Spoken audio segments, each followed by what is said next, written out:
Hello and welcome back to Suspended Fanimation. I'm your host, Dennis Bithoulkas, and it's time for The Mandalorian, Season 2, Episode 6, Chapter 14, The Tragedy. Welcome, everybody. Before we get started, let me take care, if I can speak, actually, let me take care of some business first, and then we'll get down to it. If you like what you see here, like, share, and subscribe. If you're still on the fence about subscribing, take a look at the video that pops up at the very end here. Basically, what YouTube does, takes the algorithms of all the stuff you've been watching and tries to match it as best as possible to one of the videos in my vast video library and pops it up there just for you. Also, if you're gonna, if you want to follow me and all that kind of stuff when I'm gonna be on live again next, you can hit the bell down below. It's a 50-50 chance of YouTube actually notifying you. Best thing to do is go to suspendedfanimation.com, take a look at the schedule that's up there. It's got all the links to my social media, so Twitter, Instagram, and Patreon. No tiers set up on the Patreon. Wait until I hit 1,000 subscribers. That way, if you're giving me money, I'm giving you something in return. Also, I have the links to this YouTube channel, my Facebook page, and a Facebook group page for those of you who still have Facebook, where you can post stuff and chat amongst yourselves. All right. Let's get to it, shall we? Spoiler alert, I am going to spoil the episode. If you have not seen the episode, go and watch it. Come on back. This will be a video, and you can comment down below in the comment section. All right? All right. So, we make it to Tython. And we get to the Steam Stone actually fairly easily. I like the little jaunt from, as Mando said, he goes, up, can't land the ship there, it's too small. We're gonna have to go with the windows down, and basically using the jetpack to fly to where he needs to go. And Grogu being in that little force shield that he erects once he's he's doing like the lotus pose. He's sitting in the lotus position there and beaming out to whatever Jedi is listening in order to get a Jedi or maybe a Sith. We don't know for sure. Someone to come and help him learn the ways of the Force. In the meantime, who does Mando run into but Boba Fett? Boba Fett with a reanimated, and I always forget her name. That's why I have it written down. Fennec Shand is back from the dead, and it looks like she's got some new internal parts, courtesy of Boba Fett. And all Boba wants is his armor back, is really what he wants. And in return, he says, he'll help protect the child. Like, hey, yeah, did he erect it or were you erected? No, neither one. So, but thanks for sharing. Yeah, and so that was kind of a weird thing where Boba, how was he tracking Mando? Was he just tracking him this entire time? And just shows up, and we get to see, Slave One come back again. What has Slave One been in storage on Tatooine for 5 years? What's been going on with all of this? What has Boba Fett been doing in the 5 years from when he, was in the Sarlacc pit to when we see him now? That whole thing. So that's going to be an interesting thing. And is he on the up and up, or is he working with Grand Moff Gideon? We don't know. And speaking of Grand Moff Gideon, he's in a cruiser up in the atmosphere and sends down some troopers at first, and they all get blown to shit by Fennec. She's, of course, a sharpshooter, and also Boba. Boba gets his armor back on and takes them all down. And I love the little thing where you knew he was going to take out the one ship that was above, and it was going to crash into the ship that was below it. But I did like that he said he was aiming for the other one, actually, and just made a mistake. And Grand Moff Gideon, of course, has Grogu at this point and knows him, obviously, because he shows Grogu the dark saber and he goes, hey, like this? No, you can't play with that just as of yet. And I love the little mini shackles that they used on Grogu. They had little tiny shackles for him, which means they must have known him at some point in time. And and been involved with him at some point in time as well. And of course, Gideon tells the command to contact the doctor and tells them that they have their donor, their M count donor, of course. And also we get the Dark Troopers, and we get them named at this point. They are the Dark Troopers. If you've played any of the Star Wars video games in the past, the Dark Troopers have been prominently featured in there, and they don't disappoint. They are the cybernetically enhanced troopers that we've seen in those games, and that was actually kind of cool.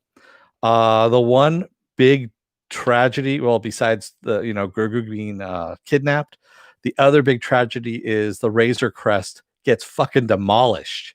I mean, demolished. All that's left is a crater of of the Razor Crest at this point. But the Beskar spear actually survived that explosion, which was kind of interesting. And yeah, Beskar is extremely strong and powerful.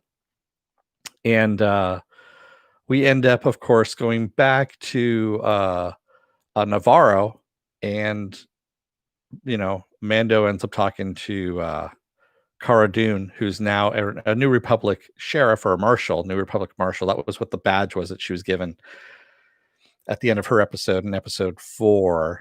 And so, yeah, she's become a marshal now for the New Republic. And he wants to know the whereabouts of Bill Burr and where his character is. And because he needs him in order to break out or to find Grand Moff Gideon's starship or star cruiser, I should say. Maybe it'll be used as a weapon against the dark saber. Possibly, because I mean, Beskar does work against lightsabers and dark sabers and just sabers of any kind of laser sword. So yeah, good episode. I mean, and again, it was directed by Robert Rodriguez. I didn't say that at the beginning. And I love that, they're bringing in guest directors and all this stuff to do this. One of the people I would love to see do one of these episodes would be Doug Liman.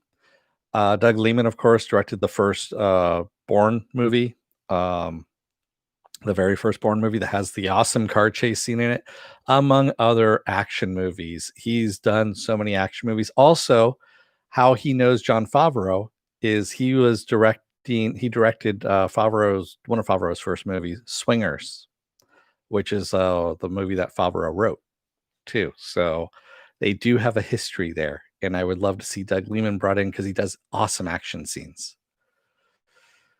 And yes, I agree with you, Mufinobi. Boba Fett's weapon was brutal on the Stormtrooper armor, especially the Tusken Raider spear that he was using, where he was just beating the fuck out of those Stormtroopers and just smashing that plasteel, the helmets and all that stuff. Yeah, yeah. I am not impressed with Bill Burr coming back either. I'm not a fan of Bill Burr. I know there's people out there that love Bill Burr, and I'm ambivalent to him, quite honestly. So yeah. Uh-huh. Mufinobi says, I don't want to see Mando end up in Slave One. He won't. So the whole rumor of all of this has been that this again is another backdoor pilot for Boba Fett getting his own series, because there's always been rumors now that when they cast and I always forget his name, the guy who plays Boba Fett, Tamora Morrison, when they recast him back again, it was with the intent that he was going to get his own series, is what was going to happen there. So that is the reason why, and of course he's going to retain Slave One. It's not going to go to Mando. It's not going to go to Din Djarin. He's going to get like either a Razor Quest Crest equivalent or a new ship altogether. Filthy News says not a fan of Bill Burr either. Yeah, he's just, I don't know. He's kind of one of those characters. I don't know. When I see him, I kind of want to just slap him. I don't know what it is. Just his face. Yes, I agree with you, Mufinobi. I want more Rex. More Ahsoka and Rex and Sabine as well. Yeah, and hi, Filthy. Yeah. So yeah, good stuff coming up. Again, we don't know what we know other than that Grogu is needed for the midichlorians that are in his body. That is the donor that they need for that. We don't know what the midichlorians are being used for. If this is part of the whole cloning process for the Emperor, or Is this something else? Is this something to give Grand Moff Gideon more power? I don't know. Is Grand Moff Gideon working for Admiral Thrawn at this point? Because Thrawn supposedly, I guess, now is in charge of the what's left of the Imperial Navy that's out there. If Ahsoka is looking for him, so what is going on? We have a lot of questions, and we only have 2 episodes left. That's it. We've only got episode 7 and episode 8. So yeah. Movie Finale says, do you think Ezra or Luke might answer that Jedi call? So Ezra disappeared along with Thrawn at the end of Rebels, and that was before the Battle of Yavin. And supposedly isn't back yet because the Purgle, which are space whales that use hyperspace, they can travel using hyperspace, took them to parts unknown in the galaxy. We don't know where they are.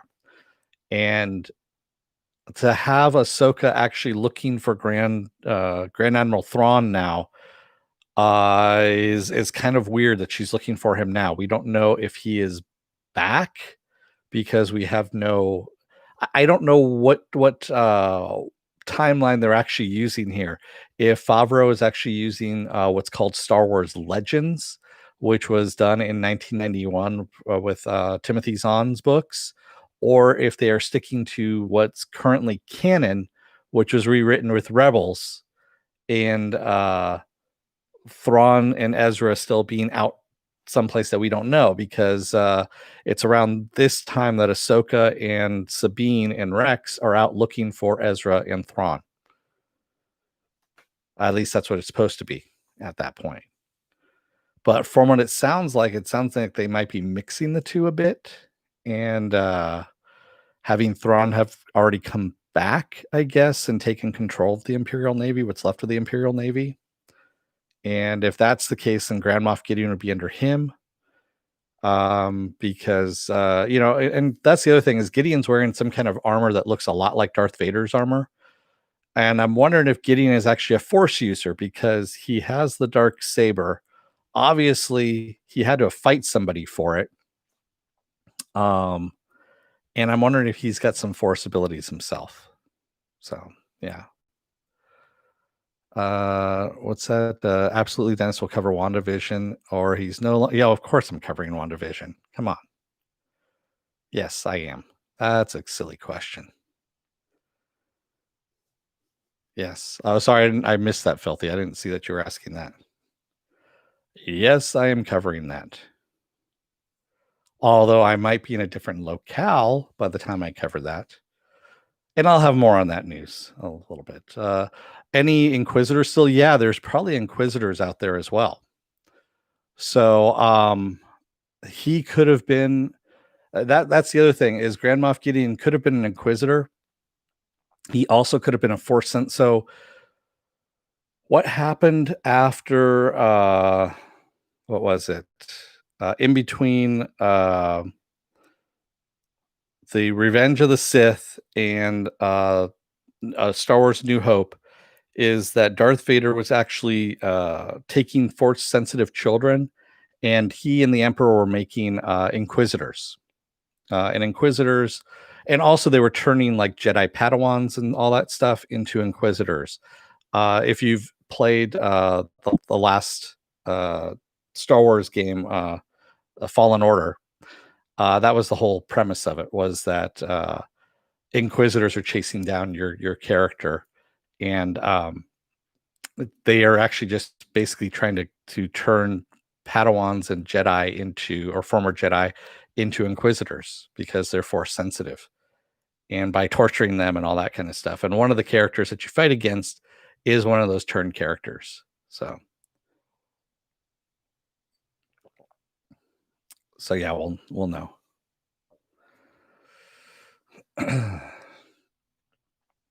But holy shit, there's just so much stuff here that we don't know what's going on.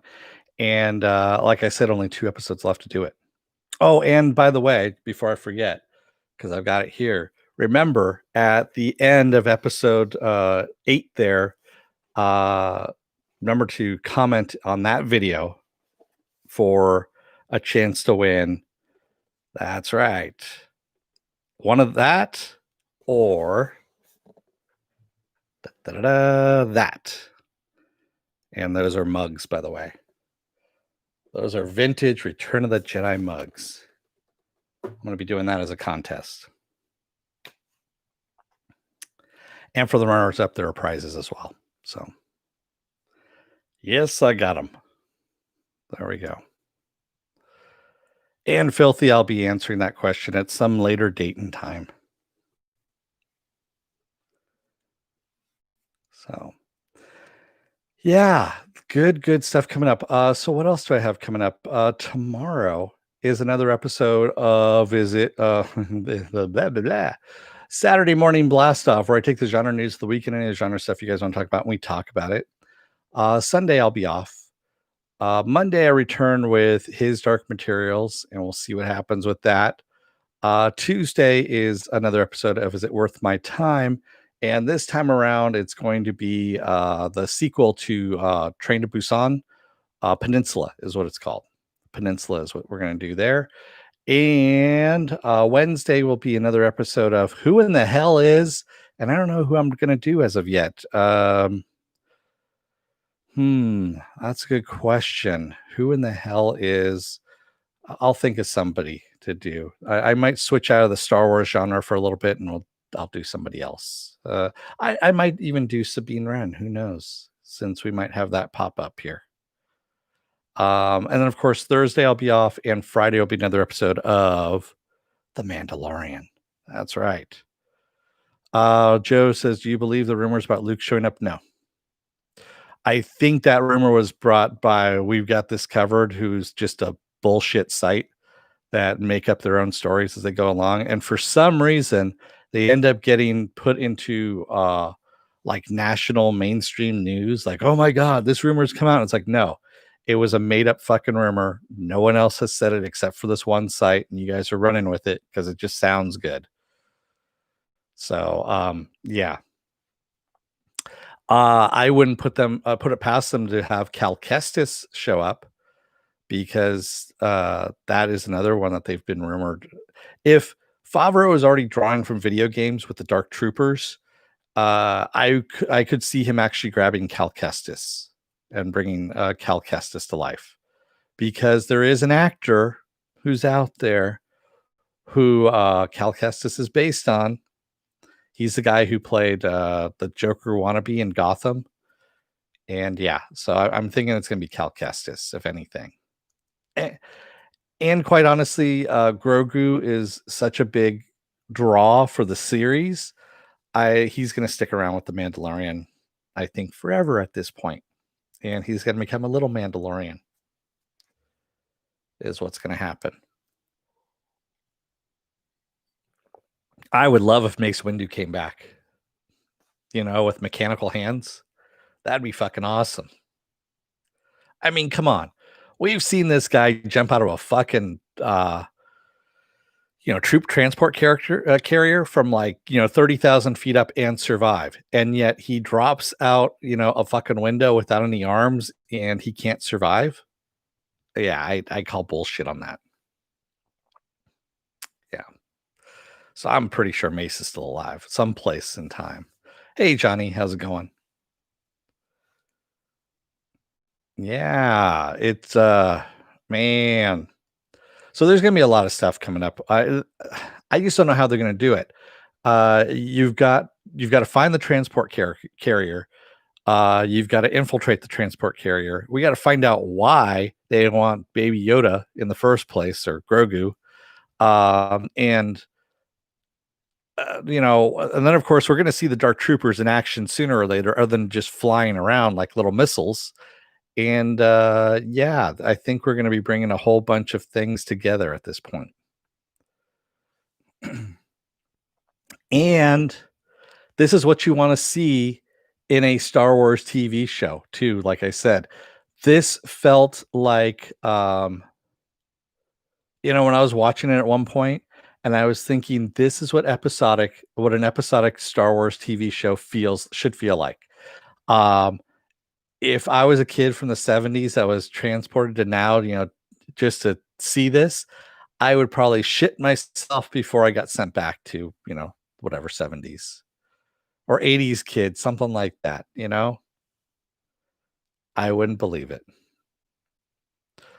Darth Jar Jar will be back there. Misa, sure. I will never do that again. I'm sorry. That was just a fucking horrible, horrible, horrible thing to do. And I apologize. I'll flog myself later. Anyway, with that said, what else? Oh, I already told you what's going on for the rest of this week.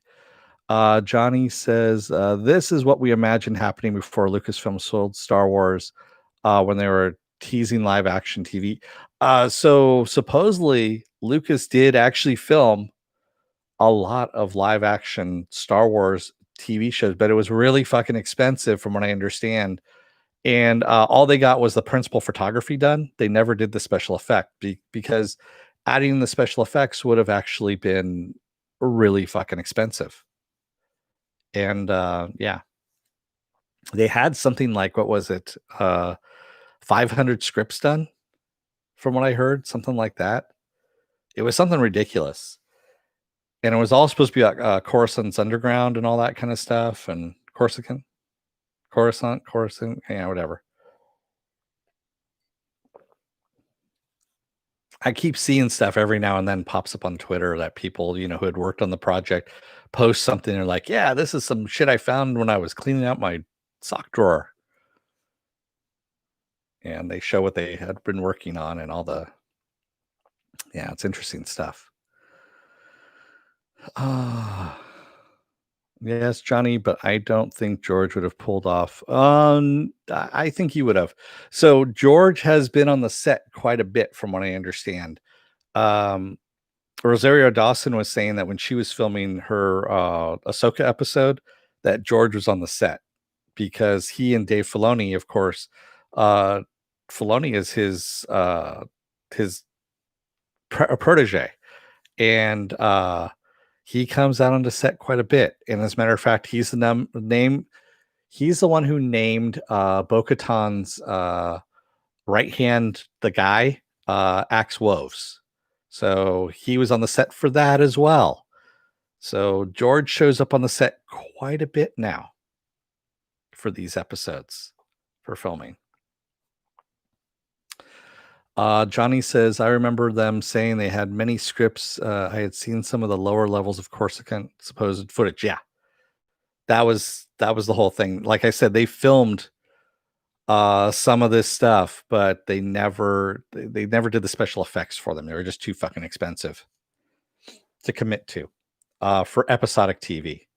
It was going to be something ridiculous, like $20 million an episode, from what I understand. And yeah, what network can afford $20 million an episode? What are you going to do? Sell ad time for, $5 million a second? Not going to happen.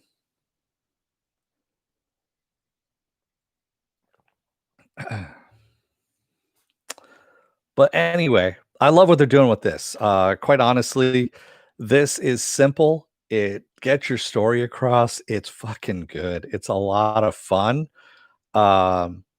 Again, I feel like a kid when I'm watching this thing again. And it's just, I mean, like I said, you like the characters, the story. There's humor, there's action, there's tension, there's good villains, and just everything. Everything comes together very, very well. Really, really well. And that's what you want. And yes, The Boys is good as well. Yes. All right.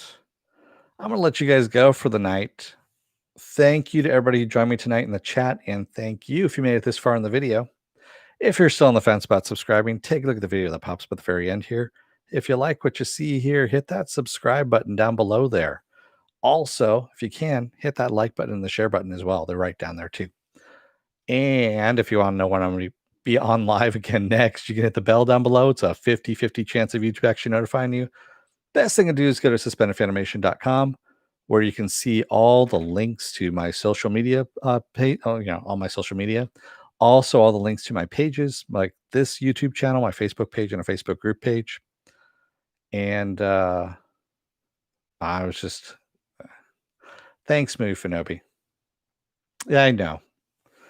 I am famous for murdering shit. So uh Jeff, no one gives don't forget the clear comparison, excuse me, clear compassion and understanding expressed by Boba's face looking Din, who just lost everything, like he recollected on how he lost everything when his father died. Yeah. Sorry about that, Jeff. I don't have my glasses on, so it was a little bit on the blurry side for me. I got it. I know what you were talking about there. It was blurry for me, and so yeah. But I agree with you. Yes, it's a good acting job. That's the other thing too, is Pedro Pascal has been talking about acting in the helmet and having to get the emotion through the helmet, as well as there's different actors that are acting in the helmet. There are at least 3, and so all getting their body synced down as well. So yeah, it's some one hell of a thing. Mufino says, I didn't know Django was a foundling. Was that in books, Dennis, or new canon? I don't know, tell you the truth. I don't know everything about Star Wars. I know a lot about Star Wars, but I don't know everything. It's kind of funny. I used to play this old Star Wars the card game is what it was called. And a lot of the information on the cards is where you learn a lot of stuff from it. And I played that for a couple of years, and yeah. Oh, there's a comic book on Django's life. Okay, I didn't know that. Is that canon, or has that been wiped out from Lucasfilm? Basically, in 2014, kind of said everything that came before this is null and void. Now everything after 2014 that we do is canon. So who knows what they've done? Oh, that was new, Johnny. Okay, so that's new stuff. Yeah, that's legend that he was a foundling. Okay. And again, it gets confusing when you start talking about Star Wars legends and you start talking about current canon. I forget what they call it now. It goes by different. They have different Star Wars names now for the different eras and the stuff that's canon and the stuff that's not canon. And this is all Disney bullshit. It's like, man, it's just all bring back Mara Jade. That's all I'm gonna say. Fuck. Bring back Mara Jade. Mm. And with that said, I'm gonna let you guys go. Thanks, everybody. I will see you again tomorrow for Saturday morning blast off. Until then, don't let the door hit your ass on the way out. Otherwise, you may wind up with some little teeny tiny handcuffs on you and being knocked out in a cell by Grand Moff Gideon, who decides that he wants to take your midichlorians because he's got it for a project that he needs. Thanks, everybody. I will see you again tomorrow. Until then, take care, be well, stay safe, and wear a mask out there because, right now we're going on lockdown again here in California. So some pretty hardcore stuff. Thanks, everybody. I will see you again tomorrow. Until then, have a good night. Good night.